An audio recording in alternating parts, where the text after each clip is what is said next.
Good evening दोस्तों। जैसा कि यह फिजिक्स का क्वेश्चन सब है, आपको हम डिक्टेट करवाते हैं।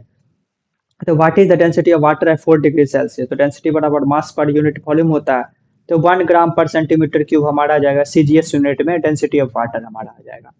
तो इसे याद रखना है हमें। तो अब ये देखिए दूसरा क्वेश्चन क्या करना है। What will be the energy process by stationary object when mass दिया हुआ है, हाइट दिया हुआ है, जी दिया है। तो सिंपली पोटेंशियल एनर्जी बराबर mgh फार्मूला लगाएंगे। तो इतना जूल आया, किलो जूल में 100 से डिवाइड करेंगे तो 20 किलो जूल में हमारा आंसर आ जाएगा हमारा। तो ये हो गया हमारा। तो चलिए।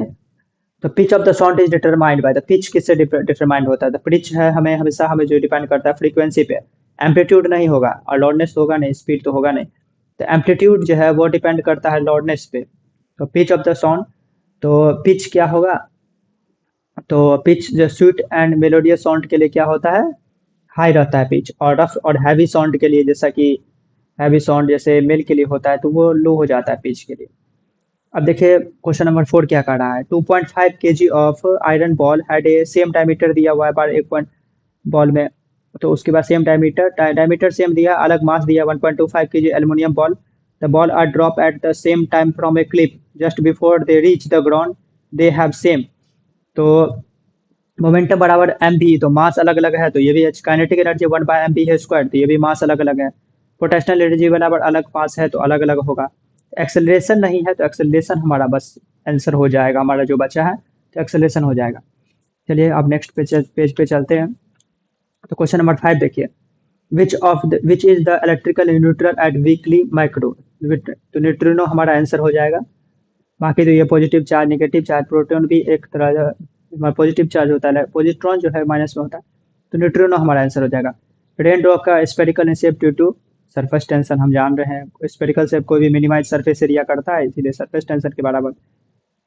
तो which of the following is strongest force in nature. Strongest force in nature हमारा आ जाएगा न्यूक्लियर फोर्स, जो है हमारा स्ट्रॉन्गेस्ट फोर्स इन नेचर होता है। तो न्यूक्लियर फोर्स होता है, उसके बाद इलेक्ट्रोमैग्नेटिक फोर्स होता है, उसके बाद वीक न्यूक्लियर फोर्स होता है, फिर उसके बाद ग्रेविटेशनल फोर्स आता है। तो देखिए स्ट्रॉन्ग न्यूक्लियर फोर्स जो है रिलेटिव स्ट्रेंथ 1 है। इलेक्ट्रोमैग्नेटिक फोर्स का 10⁻⁻2 है। और उसके बाद वीक न्यूक्लियर फोर्स का 10⁻⁻3 है। ग्रेविटेशनल फोर्स का सबसे 10⁻39 है। इसीलिए हो गया electromagnetic force 1/100 times it strong nuclear force, ये हो गया हमारा।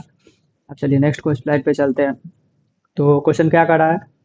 Eight 20 degree Celsius the speed of sound in water approximately. तो अप्रोक्सीमेटली कितना हो जाएगा हमारा 20 डिग्री सेल्सियस में? 1500 आ जाएगा हमारा, जस्ट याद रखना स्टैंडर्ड है। तो जैसा कि स्पीड ऑफ साउंड 330 मीटर पर सेकंड कब होता है? एयर में होता है, वाटर में आ जाता है 1500। तो ये देखिए उसका 1 डिग्री सेल्सियस से बढ़ता है तो 0.61 मीटर पर डिग्री सेल्सियस से बढ़ता है, यहाँ पे दिखा है।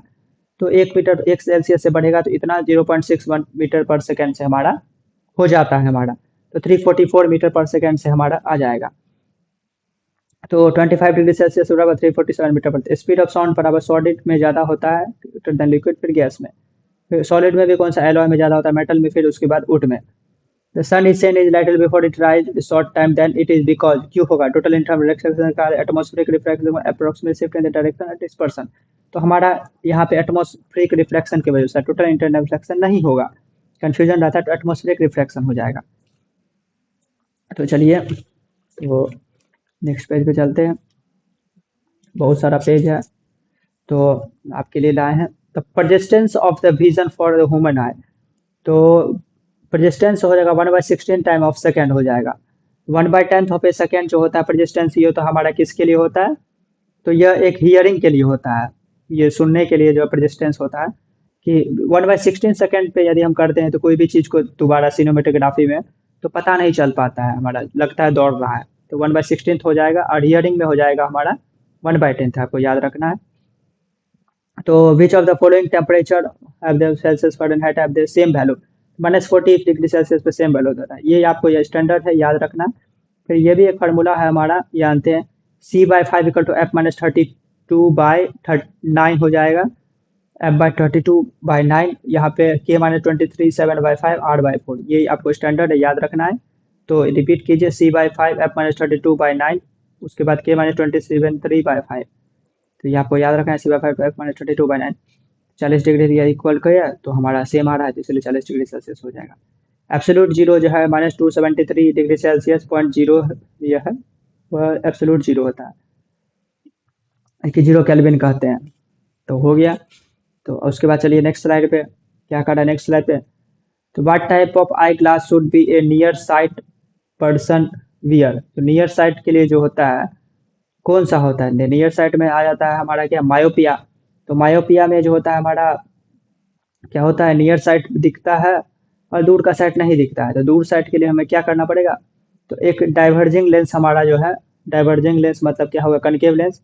तो कनकेव लेंस डायोप्टर हो गया, तो यह डाइवर्जिंग लेंस है हमारा, कनकेव लेंस हो गया, वो हमारा हो जाएगा नियर साइटनेस के लिए, जिसे नियर दिखता है और दूर का नहीं दिखता है, तो मायोपिया हो गया। तो उसके लिए हम कौन सा देखेंगे, तो हम उसके लिए दे देते हैं सिंपली कनकेव या डाइवर्जिंग लेंस। ये हुआ डायोप्टर में उसका पावर हुआ, तो ये हम टिक मारेंगे। When milk is the cream separated from it is, तो मिल्क जो यदि हम उसको सेपरेटेड कर दे जाते हैं तो एक सेंट्रीफ्यूगल फोर्स होता है, उसी के द्वारा ये आउटसाइड जो सेंटर होता है, तो ये सील होगा, सेंट्रीफ्यूगल फोर्स हो जाएगा। A certain substance loses its electrical resistance completely at low temperature. The such substance are called superconductor. Superconductor जो होता है लो टेम्परेचर में होता है। सेमीकंडक्टर होता है जो हाई टेम्परेचर पे रेजिस्टेंस जो है वो कम हो जाता है। तो सुपर कंडक्टर पे ही लो टेम्परेचर होता है। चलिए नेक्स्ट पेज पे, नेक्स्ट टेम्परेचर में क्या करा है, ये बेहतरीन क्वेश्चन है 15 number. When 1 litre of water is from 4 degree Celsius to 0 degree Celsius, तो आपको याद रखना है 4 डिग्री सेल्सियस से 0 डिग्री सेल्सियस में एनोमलिस एक्सपेंशन ऑफ वाटर होता है। तो एनोमलिस एक्सपेंशन के वाटर याद रखने के लिए 4 डिग्री सेल्सियस से 0 जाता है, वाटर का जो वॉल्यूम है वो डिक्रीज के बजाय इंक्रीज करने लगता है, तो इसीलिए वो हमारा क्या होगा, इंक्रीज करेगा। तो इसलिए याद रखना एनोमलिस एक्सपेंशन की वजह से इंक्रीज करता है, ये याद रखना है। फिर यदि पूछे कोई आपको 25 डिग्री सेल्सियस से 0 डिग्री सेल्सियस में क्या होता है, 25 से 4 डिग्री सेल्सियस में डिक्रीज करता है, फिर इंक्रीज कर जाता है, इसलिए इंक्रीज हो जाएगा। तो ये हो गया। तो क्या कहता है यहाँ पे देखिए, यहाँ पे 4 डिग्री सेल्सियस है, तो क्या होगा हमारे यहाँ पे 4 डिग्री सेल्सियस में वाटर का डेंसिटी मैक्सिमम होता है, तो डेंसिटी ग्रेटर हो गया तो वॉल्यूम यहाँ पे मिनिमम हो जाएगा। फिर यहाँ पे 0 डिग्री सेल्सियस में हो गया, तो 0 डिग्री सेल्सियस में क्या होगा, डेंसिटी सबसे कम है, डेंसिटी सबसे कम तो वॉल्यूम ज़्यादा, तो ऐसे ही हो गया हमारा।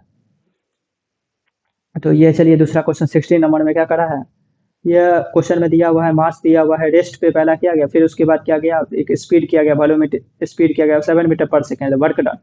वर्क डन बराबर चेंज इन काइनेटिक एनर्जी, जहाँ पे हम वी यूज कर वी यूज करें, तो वह पहला क्या है, रेस्ट में था, तो 0 हो गया। फिर दूसरा क्या आ गया, 70 मास तो दिया हुआ है, फिर 77 मीटर पर सेकेंड चेंज इन ये हो गया, तो 49 मीटर पर सेकेंड हमारा ये हो गया। तो ये हो गया। अब देखते हैं दूसरा क्वेश्चन।